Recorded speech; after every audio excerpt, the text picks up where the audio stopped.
My name is Colleen Marsh. I'm 41 years old, and I run the accounting side of a mid-sized commercial roofing company in Dayton, Ohio. That company is called Marsh and Ferris Roofing Supply, and until 11 months ago, I thought I understood exactly what my role in it was. The daughter who kept the books, who never made trouble, who showed up early and left late, and never once asked for a title that matched the work I was doing. I found out how wrong I was on a Tuesday in March at 4:50 in the afternoon, standing in the back office with a stack of invoices in my hand, when my Uncle Dennis walked in without knocking and told me that as of the following Monday, he would be taking over as majority operator of the company, effective immediately, and that my father, his older brother, 73 years old, 6 weeks out from a second hip surgery and still on painkillers that made him foggy by 2 in the afternoon, had already signed the paperwork. "It's already done, Colleen," he said, setting a manila folder on my desk like he was doing me a favor by telling me before it hit the mail. "Don't make this weird. I've been carrying this family for years. It's my turn." I didn't raise my voice. I want to be clear about that because everything that happened after started from that exact moment in that exact tone, and if I'd screamed at him then, I don't think I would have found what I found later. I just asked him one question. "Whose name is on the deed to this building, Dennis?" He didn't answer me. He picked the folder back up, said we'd talk properly once I'd calmed down, and left. I want you to remember that question, because he didn't know the answer. And neither really did I, not with total certainty, not yet. But I was about to find out, and what I found out would take apart everything my family had told me about who mattered and who didn't for the better part of 30 years. I remember very specifically the 10 seconds after he left my office that day. I didn't call my father. I didn't call a lawyer, not yet. I sat down at my desk, folded my hands on top of the stack of invoices I'd been holding, and looked at the framed photo on my shelf, me at 9 years old on that bike, gate keys in my fist, a photo my mother had taken before she passed that I'd kept on every desk I'd ever worked at since. I looked at that picture for a long time.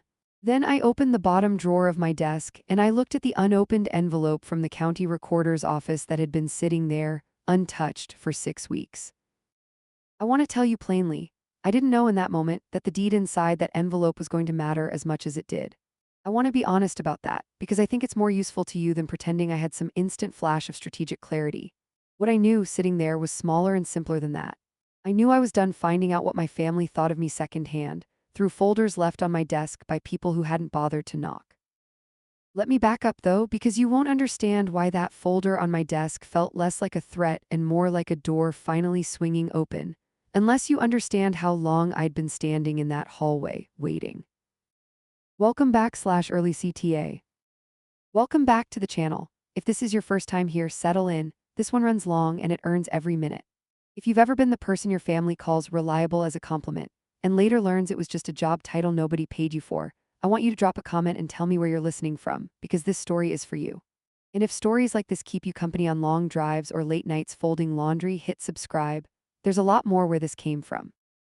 Rewind the origin chapter. Let me take you back to where this really started, because it didn't start with Dennis in my office. It started 34 years earlier, in a 2-story brick house on Ridgeview Avenue, with 3 kids and one father who ran a small roofing supply warehouse out of a rented lot behind a diner.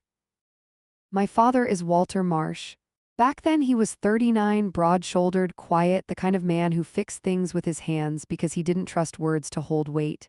He had 3 children. My older brother Craig was 9, I was 7. My younger sister Denise was 4. And then there was Dennis, not my brother, my uncle, my father's younger brother by 6 years, who lived 2 streets over and showed up at our house most nights for dinner because, depending on who you asked, either he didn't like being alone or he never learned to cook a thing in his life. He was 33 then, unmarried, working odd jobs, a stretch at a tire shop, a stretch selling insurance, a stretch doing nothing anyone could quite explain. Here is the shape of the family, and I want you to hold on to it, because everything that happens later is just this shape, over and over, dressed in new clothes. Craig was the golden child. Not because he was the oldest, plenty of oldest kids don't get that role, but because he was loud and easy and funny at the dinner table, the kind of kid who made my father laugh, and my father did not laugh easily. Denise was the baby, and she stayed the baby well into her 30s. Nobody expected anything from Denise except that she show up and be sweet, and she was very good at being sweet. I was the reliable one. I want to give you three memories because I think the pattern is invisible if I only tell you the label. The first memory, I was 9 years old and my father had the flu bad enough that he couldn't drive to the warehouse to let the delivery truck in. Craig was 11 and home too, playing video games in the next room. My father called me into the kitchen, put a set of keys in my hand, not car keys, the warehouse gate keys, and said, "Colleen, ride your bike down there and let Sal in when he comes with the shingles, and don't let anybody take anything without a signature." I was 9. I rode my bike 2 miles down Route 4 and stood in a gravel lot with a clipboard, and I got the signature, and I rode home, and nobody said thank you because in my family, doing the job right wasn't something you got thanked for, it was just what you did if you were the kind of person who could be counted on. The second memory, I was 13 and Dennis had borrowed $200 from my father to cover a car payment and hadn't paid it back in 4 months. My father didn't confront him. Instead, at dinner, he looked at me and said, "Colleen, you're good with numbers. Keep a little notebook of what people owe the business, would you? Just so we don't lose track." I was 13 years old, keeping a debt ledger for my grown uncle, because it was easier for my father to hand the discomfort to a child who wouldn't argue than to have the conversation himself. The third memory involves Dennis directly, and I think it's the earliest version of everything that came later, small enough that I almost forgot it until I started putting this whole story together in my head. I was 11, and Dennis had taken me and Craig fishing at a reservoir 40 minutes out of town, one of the rare times he took charge of us without my father along. I caught the only fish either of us landed that whole afternoon, a decent-sized bluegill, and when we got home, Dennis told my father in front of everyone, "Craig and I had a good day out there," and let the story stand exactly like that. I remember opening my mouth to correct him and then closing it again, 11 years old, already understanding without anyone teaching me directly that correcting Dennis in front of my father would be received as making a fuss over nothing. It was a fish. It genuinely didn't matter. Except looking back, it was also the first time I watched Dennis take credit for something that was mine, and felt the specific, quiet cost of deciding it wasn't worth contesting. The fourth memory, I was 16 and Craig wrecked the family truck, not badly, just a dented fender and a broken taillight, driving to a party he wasn't supposed to be at. My father yelled at him for exactly 4 minutes, and then it was over, and 2 weeks later Craig got a car for his birthday anyway, a better one because the kid needs reliable transportation for school. That same year, I asked if I could use the truck to drive myself to my Saturday shift at the drugstore instead of walking 40 minutes each way, and my father said, "Let's not push it, the truck's for the business." That's the shape. Craig got forgiveness before he even needed it. Denise got protection she never had to ask for. And I got trust, which sounds like a compliment, and which I mistook for one for almost 3 decades, but trust in my family didn't come with a return policy. Trust was a one-way transfer. You gave labor, you gave silence, you gave your Saturdays, and what you got back was the privilege of being told you were dependable, as if that were the same thing as being loved. I want to say a little more about Denise, too, because it would be easy to make her sound like a footnote in this story. And she isn't one. She's just someone the family shape treated differently than it treated me, in a way that shaped her just as much in the opposite direction. Where I was handed responsibility young, Denise was handed protection young, and I don't think either of us chose our assignment. When Denise struggled in school at 12, my father hired a tutor without a second thought, twice a week for 2 years. When I struggled with a difficult geometry unit around the same age, my father told me not unkindly, "You'll figure it out, you're the smart one, that's what you do."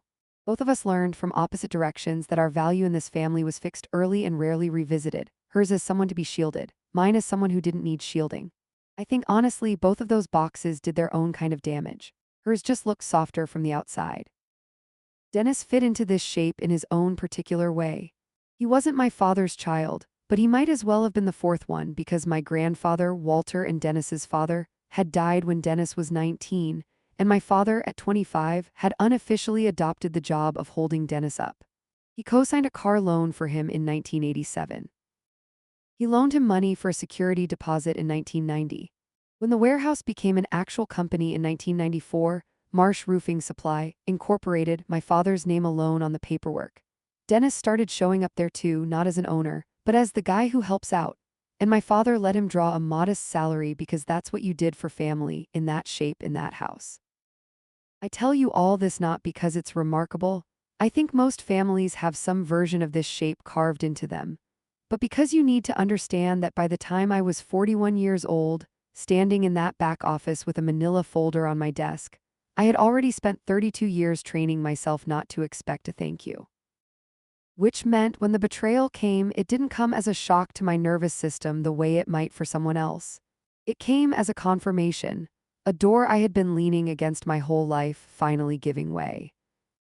Escalation arc. Age 24, the first real job.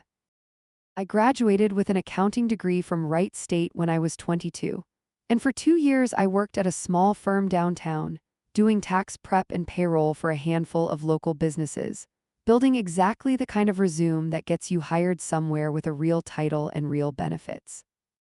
Then the spring I turned 24, my father called me on a Sunday and asked me to come by the house.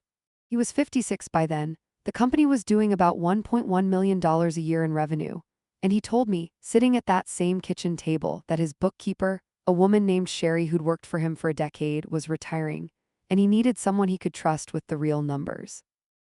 "I can't pay you what you're worth," he said. "Not yet, but it's family, you'll be taken care of." I want you to notice that phrase because it's going to come back again and again across the next 17 years in almost exactly those words. You'll be taken care of. Nobody in my family, when they said that phrase, ever once wrote down what it meant. It was never a number, it was never a percentage. It was a feeling they handed you instead of a contract, and I took it at 24 the way you take a hand held out to you in the dark, because I trusted the person holding it. I took a $9,000 pay cut to come work for my father. I told myself it was an investment. I told myself that "you'll be taken care of" was a kind of promise, and that promises inside a family were worth more than promises on paper, because family doesn't need paper, paper is what you use with strangers. Dennis, at the time, was drawing a salary of $58,000 a year as operations, though what operations meant precisely changed depending on who was asking and what mood he was in that week. Age 26, learning the real numbers. 2 years into working at Marsh Roofing Supply, my father finally let me see the full financial picture of the company for the first time. Not the simplified version he'd walked me through when he hired me, but the actual books going back a decade, including the debts, the slow years, the 2 times in the late 80s the company had nearly folded entirely. What struck me most, going through those old records, wasn't the company's story. It was Dennis's, threaded through it, entry after entry going back to 1994. A $3,200 advance in 1996 never repaid. A $1,800 loan in 1999 same. A pattern even then, before I'd ever been trusted to see it, of money moving one direction and never fully moving back. I remember sitting in that back office until nearly 9 at night, going through a decade of ledgers by hand, and feeling something shift in me that I didn't have words for yet. Not suspicion of Dennis specifically, not at 26. But a first, faint recognition that the family's story about itself and the family's actual numbers were not always telling the same version of events. I mentioned it to my father the next morning carefully. "Dad, some of these old advances to Dennis, were any of these ever paid back?"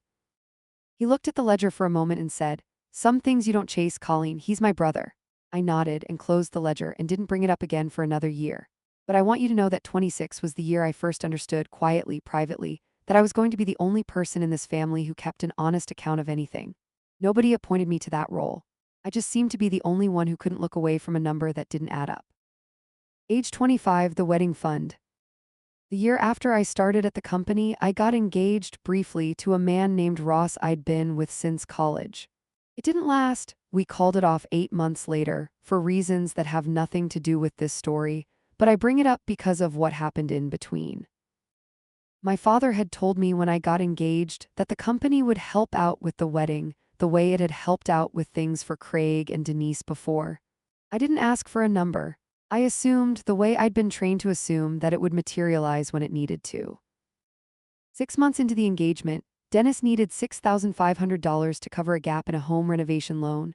His furnace had gone out in December, and the contractor wanted payment up front for a new 1+ duct work he decided, mid-project, that he also needed.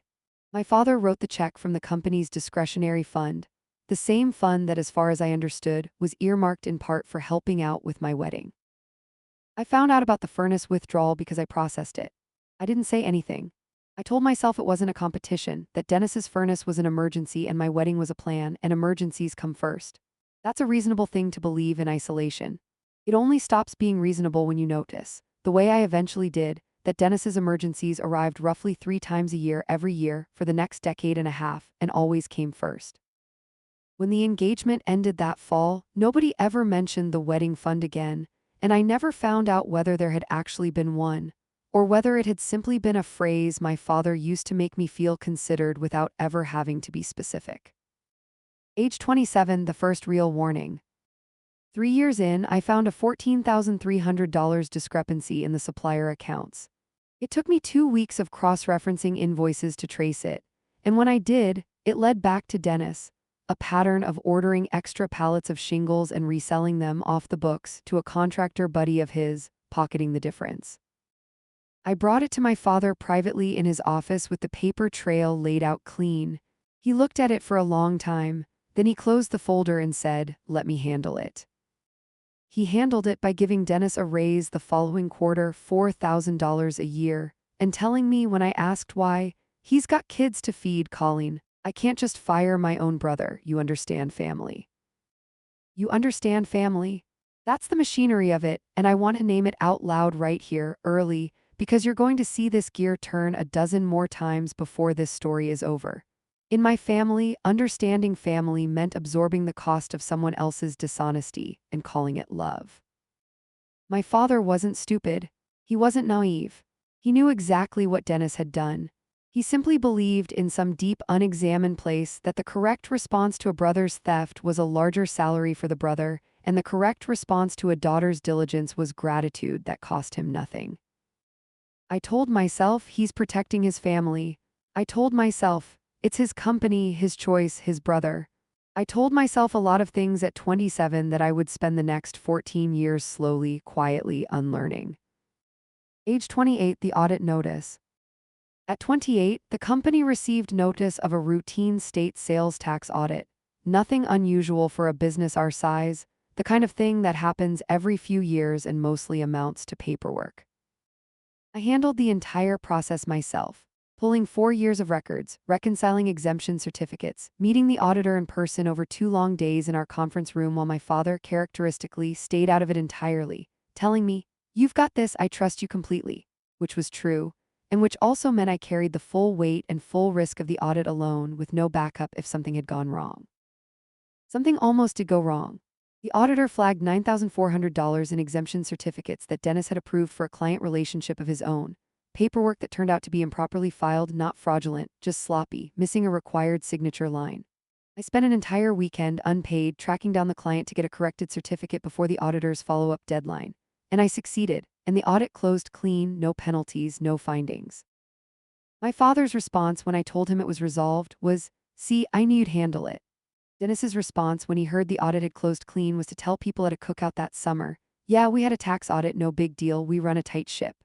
I remember standing near the grill when he said it, holding a paper plate, and deciding once again that correcting the record in front of a yard full of relatives wasn't worth what it would cost me socially. I was very good by 28 at that particular calculation. I just hadn't yet noticed how consistently it always came out the same way.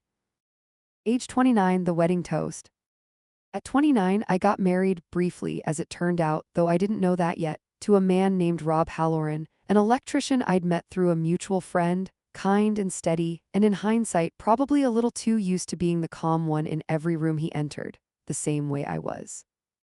At our wedding, my father gave a toast that I still have on a shaky camcorder tape somewhere in a box in my closet, and I want to tell you about it because it's the closest thing I have to hard evidence of how my family actually saw me, said out loud in public to a room full of witnesses. "Colleen's always been the one who makes sure the trains run on time," my father said, raising his glass, 61 years old, a little red in the face from champagne he rarely drank. "You could hand that girl a mess and she'd hand you back a spreadsheet."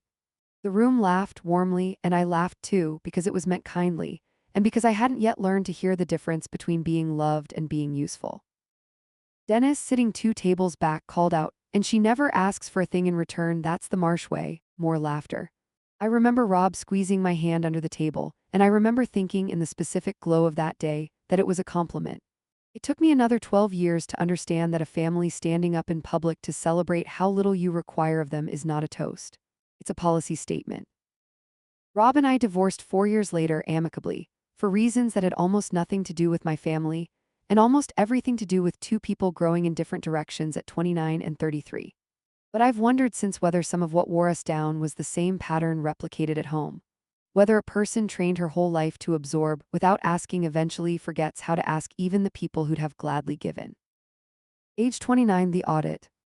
When I was 29, the company's bank required a formal external audit for the first time, ahead of a larger line of credit my father wanted to secure to buy a second delivery truck.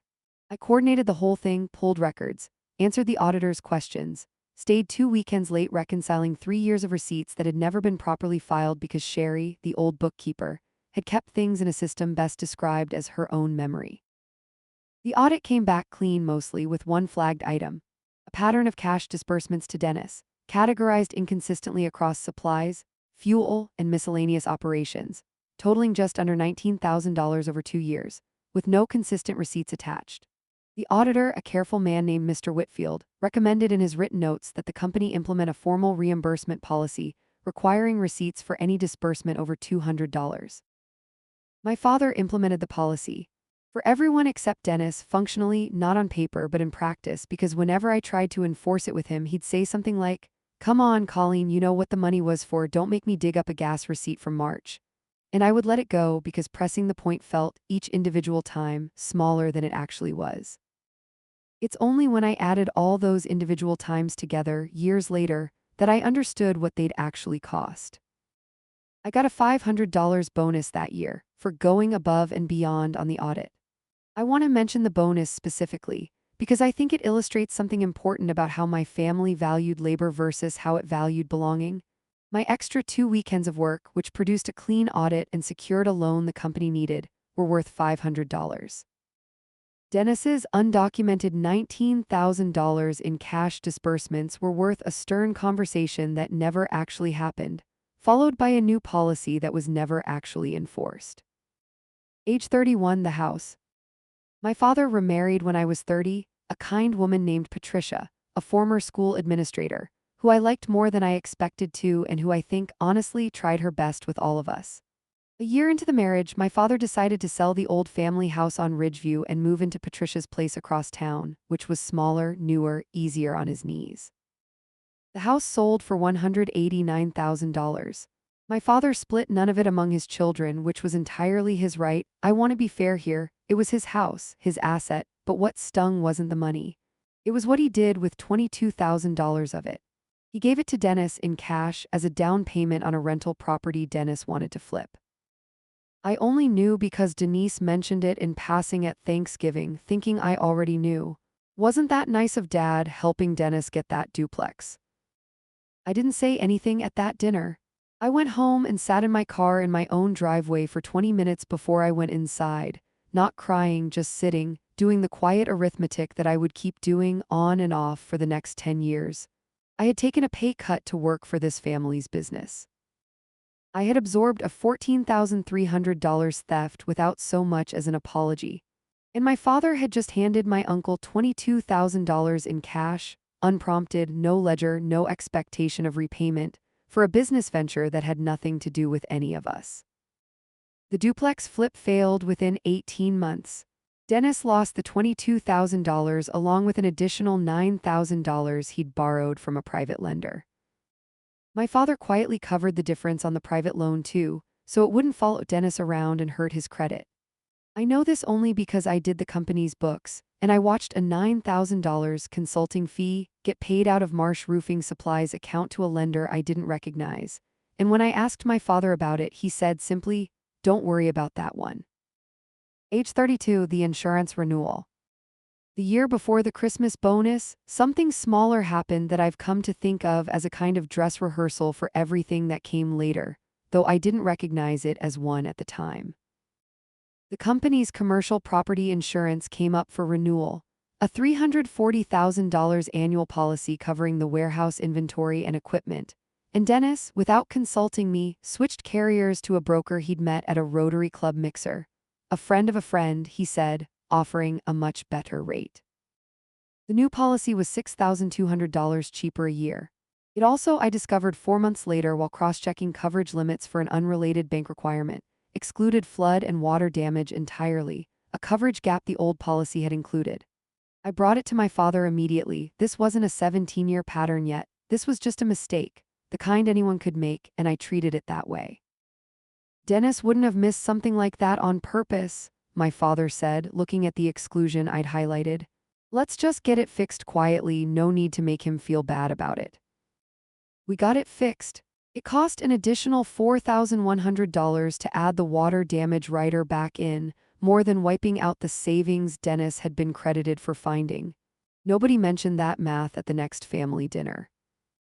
What I remember instead is Dennis telling the story himself, weeks later, framed as a success. Yeah, I got us a better insurance deal this year, saved the company some real money, and my father nodding along, and me sitting there with the actual reconciled numbers in a spreadsheet on my laptop upstairs. Saying nothing because correcting the story out loud would have meant making a fuss over $4,100. And I had already, by 32, learned that making a fuss over anything Dennis touched cost more socially than it saved financially. Age 33, the Christmas bonus. The year I turned 33, Marsh Roofing Supply had its best year yet, just over $1.6 million in revenue, a $184,000 net profit after expenses, the kind of year my father liked to celebrate with an actual bonus structure instead of vague promises. He announced it at the company Christmas party in front of all 31 employees, a flat $2,000 bonus for every full-time worker, and a separate, larger bonus for leadership. Leadership, it turned out, meant Dennis, who received $12,000. I received the same $2,000 as the warehouse crew, the same amount as a man who'd been with the company for 8 months. I didn't say anything that night. I want to be honest that I've gone back and forth for years about whether that was the right call. I told myself, driving home, that the crew deserved every bit of that $2,000, that I wasn't in competition with warehouse workers, that my resentment should be aimed upward, not sideways. That was true, but it didn't change the arithmetic sitting underneath it. I was doing, by that point, roughly 70% of the financial and administrative labor that kept the company solvent, and I had been quietly, structurally valued at exactly the same rate as a job that required 8 months of tenure to qualify for. I asked my father about it in January, carefully framing it as a question rather than a complaint. Dad, can I ask how the leadership bonus was calculated? He said, Dennis runs operations, Colleen, you run the books, it's not really the same kind of leadership. I didn't have a response to that at the time that felt safe to say out loud. I have one now, 8 years later, and it's this. Running the books is leadership, when the books are the only thing standing between a family business and collapse. But at 33, I didn't yet trust myself to say that without it sounding like I was asking for something I hadn't earned. That's the machinery again. It doesn't just live in what your family says to you. Eventually, it lives in what you stop saying to yourself. Age 33, the Christmas bonus. Every December, my father handed out year-end bonuses to the company's staff, calculated in theory, as a percentage of each employee's base salary and the company's annual performance. The year I turned 33, the company had its best year yet, just over $2.3 million in revenue, a record, and bonuses were, by my father's own formula scrawled on a legal pad, supposed to be 8% of salary across the board. Mine came out to $3,840, based on 8% of my then salary of $48,000. Dennis's came out on paper to $4,640, $8% of his $58,000, which was already a strange thing to sit with, since by that point I was doing measurably more of the actual financial operation of the company than he was.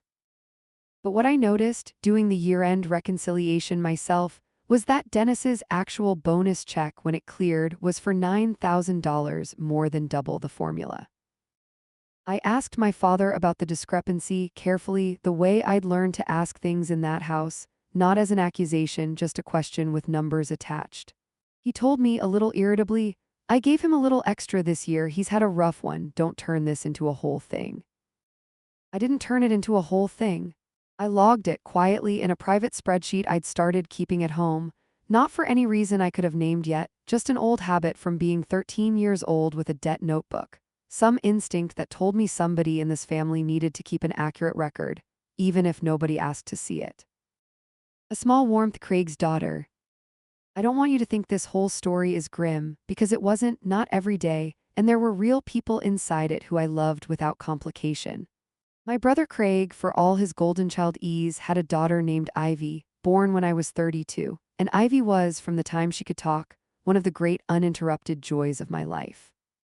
She used to come to the office with Craig on Saturdays when he'd drop off invoices, and she'd sit under my desk with a legal pad, doing the numbers too, she said, drawing rows of little squiggles she called her own accounting. I taught her to add on a 10-key calculator when she was 6.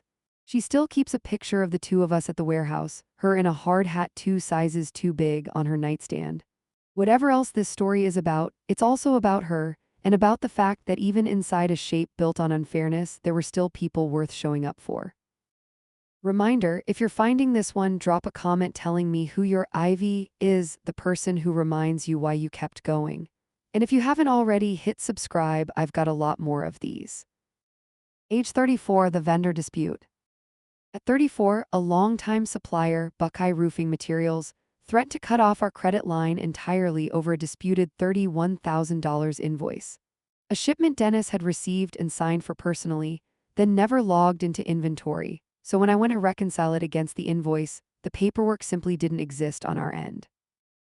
Buckeye's accounts team, understandably, assumed we were disputing a legitimate charge in bad faith, and threatened to report us to a trade credit bureau that would have made every future supplier relationship harder and more expensive. I spent 11 hours over 4 days rebuilding the paper trail from scratch: driver logs, way station tickets, a security camera timestamp from the loading dock, to prove the shipment had in fact arrived and simply never been logged, protecting both the company's credit standing and, incidentally, Dennis's reputation, since the alternative explanation on the table, before I found the proof, was that someone at Marsh Roofing Supply had been quietly reselling supplier shipments off the books. I never told Dennis how close that came to becoming a formal fraud allegation against the company.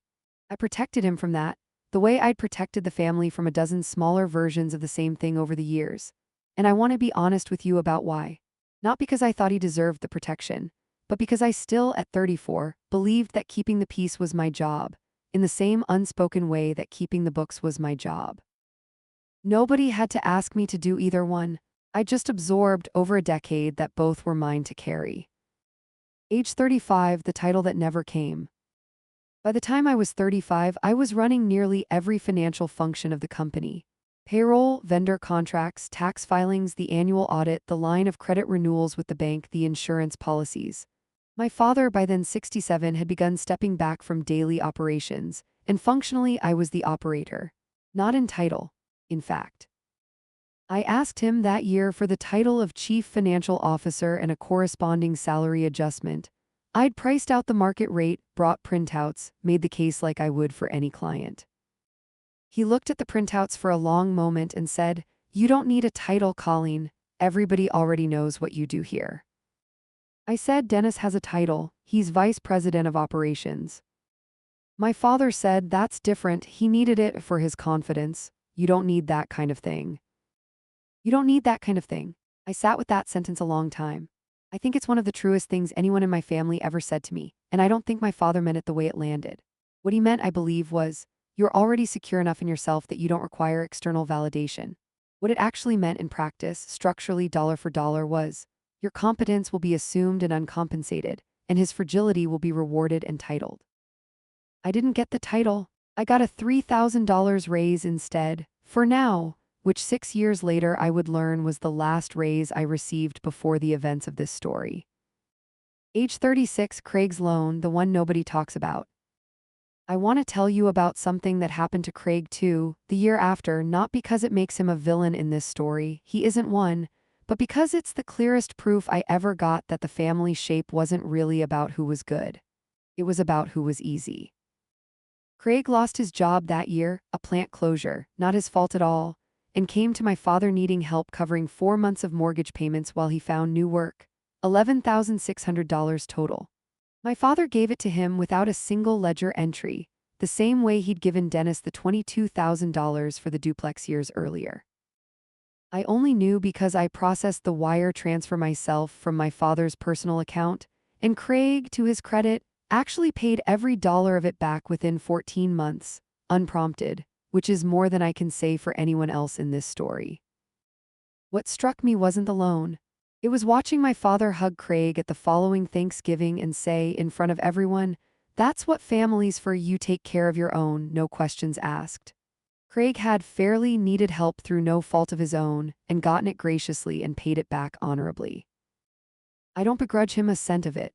But I noted quietly, the way I noted everything by then, that the sentence, "no questions asked," had never once in 17 years applied to me. Every dollar I'd ever requested had come with a question first. Every dollar Craig or Dennis requested came with a hug. Quick reminder, since we're at the halfway mark, if you're new here, this is the part of the channel where I tell you these stories don't get better because I make them dramatic. They get better because I let them be specific. Stick around, subscribe if this is landing, and let's keep going. Age 37, Sherry retires for real this time. I mentioned Sherry earlier, the bookkeeper my father originally hired me to replace, except, as it turned out, Sherry never fully left. My father had kept her on part-time for years, just for continuity, at a modest hourly rate, doing light reconciliation work that, frankly, I could have done in a fraction of the time. When Sherry finally retired for good at 71, my father held a small dinner in her honor at a steakhouse off Route 4, gave her a card signed by the whole family, and presented her with a $500 gift certificate for 30 years of loyalty to this family. I don't begrudge Sherry a cent of that. She'd earned every bit of it and more. What stayed with me was a comment my father made at that dinner, raising his glass to her. "You always made this place feel like it was in good hands." I sat there doing the math I'd gotten so practiced at doing quietly in my head at family functions, 30 years of Sherry's part-time hours, celebrated with a steak dinner and a gift certificate. 17 years of my full-time labor, still uncelebrated, still untitled, still unmentioned in a toast. I clapped along with everyone else. I want to be honest that some nights that particular kind of clapping is its own private exhaustion. Age 37, continued what Sherry told me on the way out. Sherry pulled me aside at that steakhouse dinner before she left for good and said something I didn't fully understand until much later. "You know what your father told me when he hired you at 24? She asked, a little tipsy on the one glass of wine she allowed herself. I shook my head. "He said, I need someone in that back office I never have to worry about." I always thought that was him complimenting you. Took me 20 years to realize he meant it the other way. He needed someone he'd never have to think about. That's not the same thing as trust, honey. That's just relief. I didn't say anything back to her. I hugged her and told her to enjoy her retirement and drove home with the radio off the whole way, turning that sentence over and over. Someone he never has to worry about. I'd spent 13 years at that point being exactly that person, and I'd mistaken the absence of worry on my father's part for a form of confidence in me. Sherry had put language to something I think I'd always sensed but never let myself say. Being the person nobody worries about isn't a compliment inside a family that runs on need. It's a kind of invisibility dressed up to look like strength. Age 37, continued once more the line of credit renewal. That same year, the company's annual line of credit renewal came up with First Merit Bank, and for the first time in over a decade, the loan officer asked to meet with me alone without my father or Dennis present, just to walk through the financials with whoever actually knows them. I remember the specific. Quiet pride of that meeting, 90 minutes, just me and a banker named Rosalind, going line by line through 5 years of statements, no one interrupting to explain something I already understood better than they did. At the end of it, Rosalind said, almost offhand, "You run a tight operation, Colleen. Whoever's listed as the primary contact on this account should probably be you." I told her that wasn't really how the ownership was structured. She looked briefly surprised, then covered it professionally and said, "Well, for what it's worth, the numbers don't lie about who's actually running things." I drove home that night turning her sentence over, the way I turned over so many small sentences across those years, filing it away in the same place I filed Sherry's comment, and Marguerite's comment, and Priya's later comment, a slowly accumulating chorus of outside voices, each one independently arriving at the same observation my own family had spent 17 years declining to say out loud. Age 38, the business loan.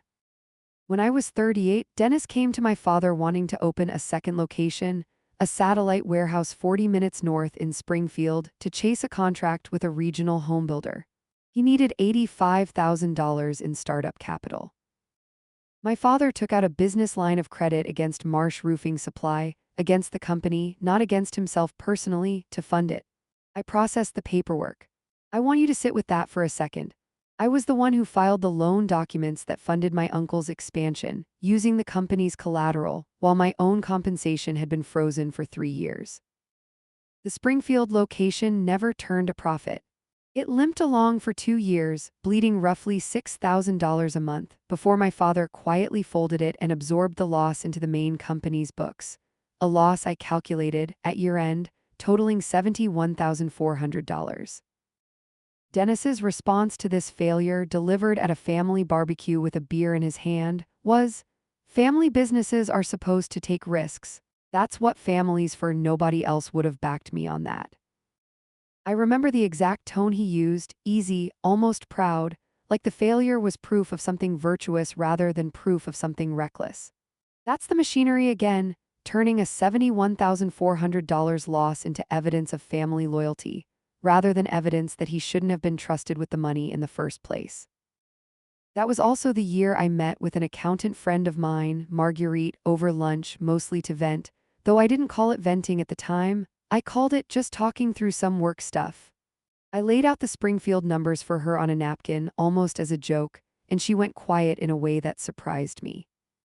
"Colleen," she said, "if a client brought me these numbers, a business owner running collateralized losses through a company to cover a family member's failed venture, while the person keeping the books gets a wage freeze the same year, I'd tell them they were being financially abused by their own family. I wouldn't soften that. That's the term I'd use." I laughed it off at the time, told her it wasn't that serious, that she didn't understand the family dynamics involved. I want to be honest with you that I spent years being annoyed at myself for laughing that off, because Marguerite wasn't wrong. She just said the true thing 8 years before I was ready to hear it, and I'd handed the truth back to her like it was too heavy to carry, because at 38, I still needed to believe my family's version of events more than I needed to believe my own eyes. Age 39, continued the foreman who almost quit. That same difficult year, our longest tenured foreman, a man named Gary Petrosky who'd been with the company 19 years, came to me privately, not to my father, to me, which I noted even then, and told me he was thinking about leaving, because Dennis had twice overridden his safety calls on a commercial job to keep a client's timeline happy, cutting corners on scaffold inspection that Gary considered genuinely dangerous. "I don't want to go over your uncle's head," Gary told me, standing in the doorway of my office, turning his cap over in his hands. "But somebody needs to know before one of my guys gets hurt." I did something that week I hadn't fully done before. I overrode Dennis directly in writing, citing the company's own safety policy, and told the crew the inspection would happen on schedule regardless of the client timeline, full stop. Dennis was furious. "You're not operations, Colleen, that's not your call." And I told him evenly, "It's not an operations call. It's a liability call, and liability runs through the books, which makes it mine." He didn't have a response to that. Gary stayed with the company another 6 years. He was one of the first people to shake my hand quietly in the parking lot the week I became CFO, and all he said was, "About time," which I've come to think might be the shortest, truest sentence anyone offered me that whole year. Age 36, Denise's wedding. My sister Denise got married the year I turned 36, to a genuinely kind man named Oliver who worked in HVAC repair and treated her, from what I could tell, with a gentleness our family had never quite modeled for either of us. The wedding cost $34,000, most of it covered by my father as a gift, which I had no objection to whatsoever. Denise deserved a wonderful wedding, and I was glad she had one. What I noticed, and what I want to be honest about noticing, was smaller. I was asked to handle the vendor contracts because I was good with that kind of paperwork. I was asked to reconcile the final catering invoice against the deposit because I wouldn't mind since numbers are your thing. I built a spreadsheet tracking the entire wedding budget, unpaid, unasked for compensation of any kind, alongside my actual full-time job, for 6 weeks leading up to the event. At the reception during the toasts, Craig stood up and gave a warm, funny speech about Denise as a little sister, full of stories met with real laughter. I wasn't asked to give a toast. Nobody had thought to ask, and when I mentioned it lightly to Patricia afterward, she looked genuinely surprised and said, "Oh, honey, I just assumed you weren't much for public speaking." I am, in fact, fine at public speaking. I do it at work several times a month. But somewhere in the family's understanding of me, I had become a person defined entirely by function, the one who handles the paperwork, rather than a person who might also want to stand up and say she loved her sister in front of a room. I don't tell you this because it's the worst thing that happened in this story. It's one of the smallest. But I think the smallest ones are sometimes the most instructive, because they show you the shape of things when nobody's trying to hide it. When there's no theft to justify, no failed business venture to smooth over, just an ordinary family event, and the pattern shows up anyway, quiet and unremarked, like wallpaper nobody in the house has looked at in years. Age 39, Patricia's diagnosis. My stepmother Patricia was diagnosed with early-stage breast cancer the year I turned 39. My father, 71 by then, fell apart quietly, the way men of his generation do, not visibly, but you could see it in how much slower he moved, how he stopped coming into the office some days entirely. I picked up everything. Not just the books, the scheduling, the vendor calls, covering shifts when a foreman quit without notice, sitting with my father in a hospital waiting room during Patricia's surgery because Craig had a thing with the kids and Denise couldn't handle hospitals. I did payroll from a hospital cafeteria table on my laptop 3 separate Fridays so that 31 employees still got paid on time. Nobody suggested I get anything for that. I didn't ask either, and I want to be honest about that. Some of this is on me. I had learned so thoroughly over 3 decades that my worth in this family was measured in what I absorbed without complaint, that asking for compensation during a health crisis felt, to me, almost shameful. Like it would prove I didn't really love them. I want to name that too because I think a lot of you know exactly what I'm talking about. The fear that if you ever ask to be paid in money, in title, in simple acknowledgement, for the love you've been showing up with, it retroactively cheapens the love. That fear is not an accident. It is manufactured, deliberately or not, by people who benefit from you never asking. There was one moment that year I still return to, though, a genuine warmth inside a hard stretch. Patricia, 3 days after her surgery, groggy and pale in a hospital bed, reached over and took my hand while my father slept in the chair beside her and said, "I see what you carry for this family, Colleen. I want you to know that I see it, even when he doesn't say it." She was the only person that entire year who said it out loud. I've held onto that sentence longer than almost anything else in this story. Age 40, the first real crack. The year before everything broke, I finally hired an employment attorney, not to sue anyone, just for a consultation, because I'd started quietly to wonder whether the informal way I'd been treated for 17 years would hold up if anything ever happened to my father. The attorney, a sharp, no-nonsense woman named Priya Anand, asked me a question in that first meeting that I still think about. She said, "Colleen, do you know who legally owns the building the business operates out of?" I said I assumed it was the company. She said, "Assumption isn't a deed. Do you have a copy of the deed?" I didn't. I told her I'd get one. It took me 8 months to actually follow through, 8 months of telling myself there was no rush, that my father was fine, that pulling county records on my own family felt paranoid and disloyal. I finally requested the deed in January, 2 months before Dennis walked into my office with that manila folder. I hadn't opened the envelope yet. It sat, unopened, in the bottom drawer of my desk for 6 weeks, while I told myself I'd get to it when things calmed down. I want to be honest about why it took 8 months, because I think the reason matters more than the delay itself. It wasn't busyness, though I told myself that at the time. It was that some part of me suspected, even then, before I had a single fact to back it up, that whatever the deed said, it was going to force a reckoning I wasn't ready to have.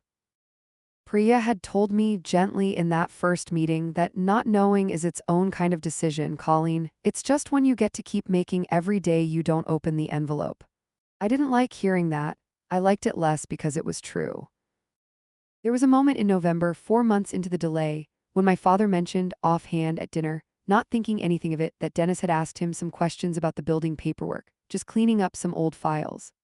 I remember the small chill that went through me at that sentence, and I remember pushing it away almost as fast as it arrived, telling myself Dennis was probably just being Dennis, disorganized, harmless. I think about that dinner often now. The information was there, 4 months early, sitting in plain conversation, and I still needed the shock of an actual bank call to make myself act on it. That's not a flaw unique to me. I think it's just how slowly most of us let ourselves believe the worst about people we've spent a lifetime being told to trust. Things did not calm down.